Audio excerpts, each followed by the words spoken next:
Every team that wins a title has that game. You know the one. Looking back, it's the moment. It was all won, all lost. For Arsenal, this is it. This is that game. It's not a derby. It's not a top of the table clash. It's a trap. While the Gunners sit top of the league, their next opponent is one of the most confusing teams in football. A team that struggled for wins, yet has turned their home on ground into a fortress. On paper, this is David versus Goliath, but on the tactics board, it's a nightmare. This is the very definition of a trap game. And today, we're breaking down exactly how Bournemouth, bizarre home form and aggressive style could be the iceberg that sinks Arsenal's title challenge. As we head into this match on January 3rd, 2026, the Premier League table tells a simple story. Mikel Arteta's Arsenal are leading the pack, sitting at top of the table with 45 points. They've been in blistering form, picking up 13 points from their last 5 matches, even with a recent draw against Sunderland. They're a team defined by control and tactical elegance, and they're looking to solidify their status as the team to beat. Their opponents, Bournemouth, are down in 15th with 23 points. They found wins hard to come by this season, with 8 draws from their 19 games, showing a stubborn streak but a lack of killer instinct. Looking at the table, this should be a routine day for a team with title ambitions, but football is never that simple. This is where the trap is set. While their overall form has been inconsistent, Bournemouth at the Vitality Stadium are a different animal. Their home ground has been a miserable place for visitors all season, with the Cherries proving incredibly difficult to break down. And this isn't a team that just sits back and gets lucky. This is by design. This is the work of their manager, Andoni Iraola. And to understand the danger facing Arsenal, you have to understand his philosophy. Andoni Iraola has built a reputation for an aggressive, high-energy style of play. You never ever get an easy game against his teams. They're hostile, organised, and have a clear identity built around one simple rule: win the ball back as high up the pitch as you possibly can. Without the ball, Bournemouth often sets up in a compact 4-4-2 mid-block. The goal is to make the middle of the pitch an absolute minefield. They stay incredibly close to each other, shutting down passing lanes and forcing their opponents out wide, where the touchline becomes an extra defender. The 2 forwards will work to screen passes into the other team's deepest midfielder, while the midfield 4 shuffles across, staying compact and disciplined. But this isn't a passive system, it's a coiled spring, just waiting for such a trigger. A slow pass, a bad touch, a player turning their back. The second that happens, the swarm is unleashed. It's not one player pressing, but a coordinated hunt. This is why their defensive stats are so impressive. They simply don't let teams breathe. Their success at home comes from executing this system perfectly. On a tight pitch, like the Vitality, that aggressive press becomes even more potent. Space disappears and the intensity is dialed up to 10. And once they win the ball back, phase 2 of Iriola's plan kicks in, the lightning fast transitions. They don't mess around with slow, pretty build-up. The first ball is always forward, hitting teams on the counter with speed and precision. This suffocating press and vertical attack is what makes them so uniquely dangerous at home. And hey, if you're enjoying this tactical deep dive, do us a quick favour, because we're building a community here of real analysis. Hit that subscribe button. We break down a beautiful game like this every single week, helping you see the sport through as a manager's eyes. Now, Let's talk about Arsenal. Mikel Arteta has built one of the most sophisticated possession-based teams in Europe. His entire philosophy is about control, structure, and creating openings through patient build-up play. Arsenal love building from the back, usually with Declan Rice or an inverting fullback as the pivot, trying to draw the opposition in before we playing right through them to find guys like Martin Odegaard in pockets of space. And that's exactly where the tactical clash lies. Iriola's system feels like it was designed in a lab to frustrate a team like Arsenal. Bournemouth's 4-4-2 shape is built to deny central progression.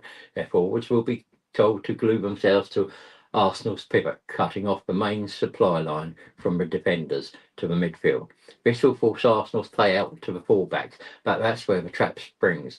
The moment the ball goes wide, it's the trigger. The Cherries wingers press their fullbacks and pushes up, and the central midfielder slides over to lock down the half space, pinning Arsenal against the touchline.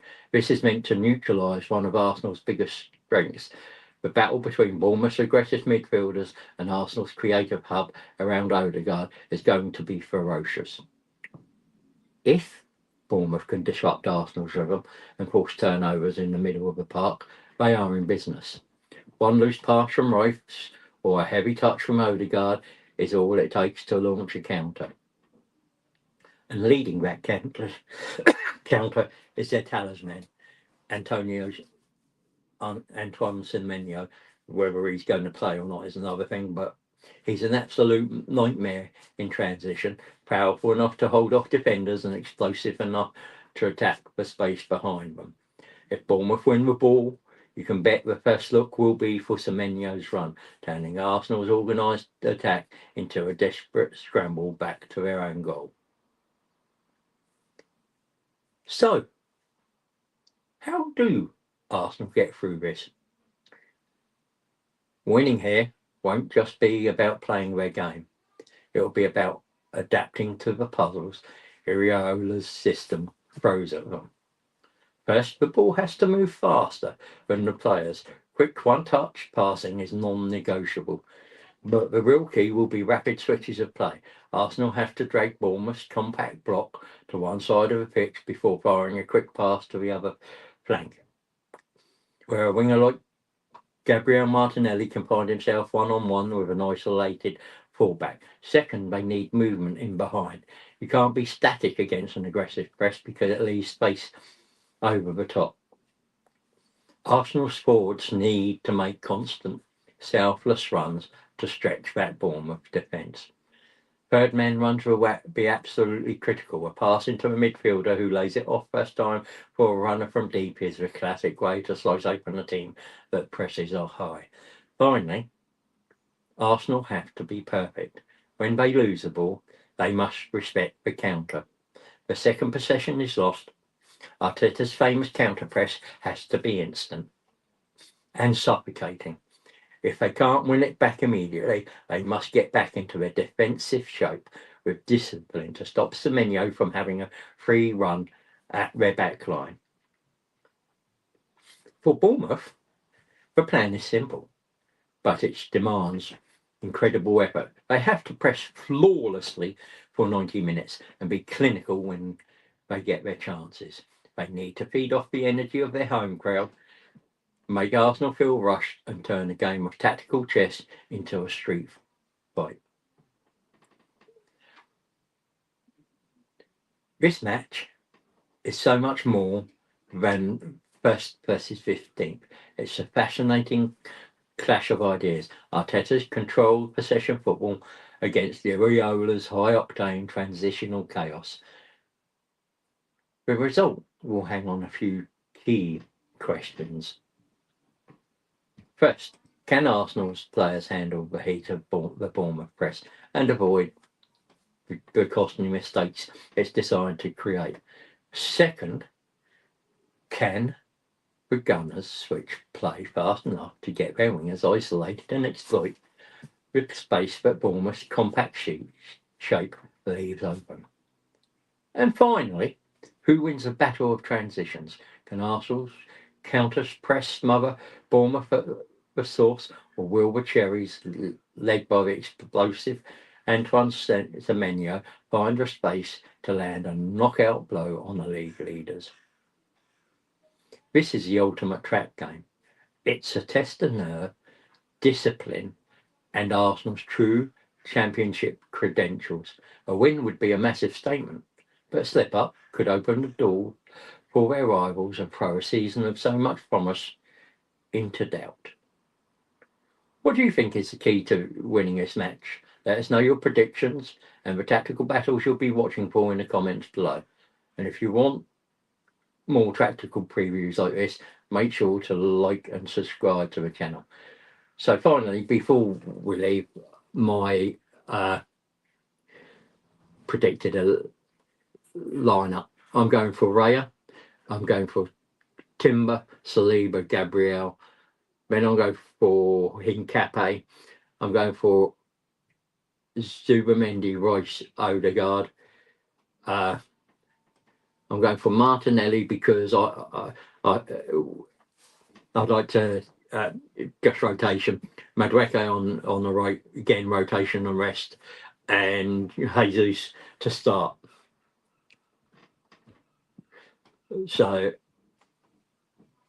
also give me your predicted lineups in, and remember, we're building this channel, our community.